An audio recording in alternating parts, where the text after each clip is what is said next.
मिळून भगवंताला आणि बाबाला एकतेने प्रणाम करूया। भगवान बाबा हनुमान जी को प्रणाम। महान त्यागी बाबा जुमदेव जी को प्रणाम। परमात्मा एक नमस्कार। सदा सर्वदा योग तुझा घडावा, तुझ्या चरणी देह माझा पडावा।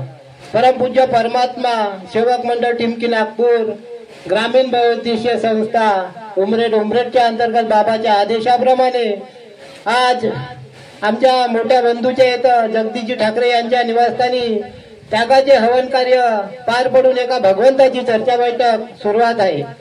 या चर्चा बैठकीमध्ये सृष्टीचे विधाता जगाचे दाता स्वयं भगवान बाबा हनुमानजी उपस्थित आहे। बाबांना माझा कोटी कोटी प्रणाम।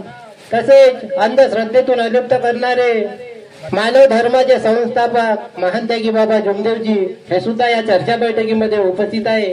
बाबांना माझा कोटी कोटी प्रणाम। तसेच आई वाराणसी बाबाच्या सुख दुःखात खांद्याला खांद्या लावून साथ देणारी आई वाराणसी ठोबरेकर ह्या सुद्धा या चर्चा बैठकीत उपस्थित आहे। आईंना माझा कोटी कोटी प्रणाम। तसेच आजच्या चर्चा बैठकीचे अध्यक्ष गोटणगाव परिसरातील कार्यकर्ते दोंदलकर साहेब यांना सुद्धा माझा नमस्कार। मैं शब्द की खैरात हूँ, शब्द मेरे पास है। मैं शब्द की खैरात हूँ, शब्द मेरे पास है। मैं मुर्दे जगा दूं, शब्द से होता उसी का रास है। तू पुकार उस परमात्मा को, तू पुकार उस परमात्मा को जो तुम्हारे पास है। हे सेवक, परमात्मा तेरे पास है, फिर भी तू उदास है। आपण नेहमी म्हणत असतो भगवत कृपा जागृत आणि ही शक्ती आपल्या जवळ आहे, तरी पण आपण उदास आहोत, आपण नैराश्यात आहोत। ही नैराश्य आपल्यापासून केव्हा जाईल? जेव्हा आपण बाबाने दिलेले 4 तत्व 3 शब्द आणि 5 नियमाचे काटेकोर पालन करून, तेव्हा आपल्या जवळून हे नैराश्य जाणार आहे। ह्या मार्गात आपण आलो तेव्हा दुःखी होतो। जसा एखादी शिकारी असते आणि आपली शिकार करण्यासाठी रानावनात फिरत असते, त्याप्रमाणे आपण सेवक दुःखाकडून सुखाकडे जाण्यासाठी तडफत होतो आणि आपण या मार्गात प्रवेश केला। आपण डॉक्टर वैद हकीम बुवाबाजी सर्व काही फिरलो, पण आपल्याला सुखाचा पत्ता मिळाला नाही।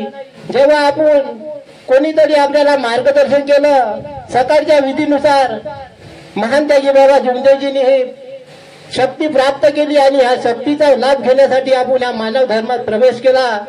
प्रवेश करून आपलं जीवन सुखमय केलं।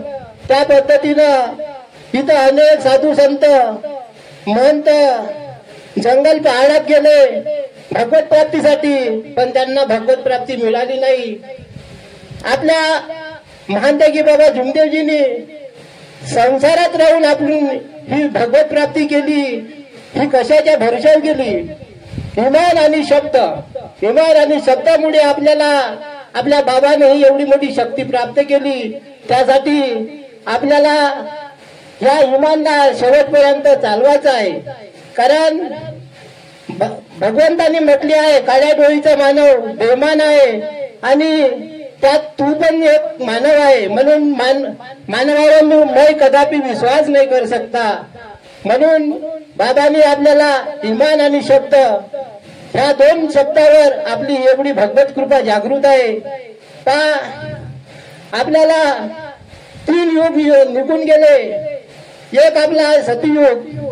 सतयुगात 4 अक्षरी नावाचा राक्षस होऊन गेला हिरण्यकश्यप। त्याला सुद्धा भगवंतांनी मरणास गती गेले, मरण मारले गेले। नंतर इथे दुसरा युग त्रेतायुग। 3 अक्षराचा राक्षस होऊन गेला, त्याचं नाव आहे रावण। नंतर येते द्वापार युग। द्वापार युगात 2 अक्षरी नावाचा राक्षस होते, त्याचं नाव आहे कंस। आणि आता चालू असलेला आपला कोणता युग आहे? कलियुग। कलियुगात सुद्धा आपल्यात एक रावण दुसरा आहे, तो कोणता आहे? मी नावाचा रावण जोपर्यंत आपल्यातून निघणार नाही तोपर्यंत आपण ही भगवत कृपा प्राप्त करू शकत नाही। म्हणून आपल्यातून आपला मी जोपर्यंत मी जाणार नाही तोपर्यंत आपल्याला भगवत कृपा प्राप्त होणार नाही. त्यासाठी आपल्याला आपल्यातून मी नावाचा रावण काढायचा आहे आणि याच्यानंतर आपल्याला येणार आहे सतयुग.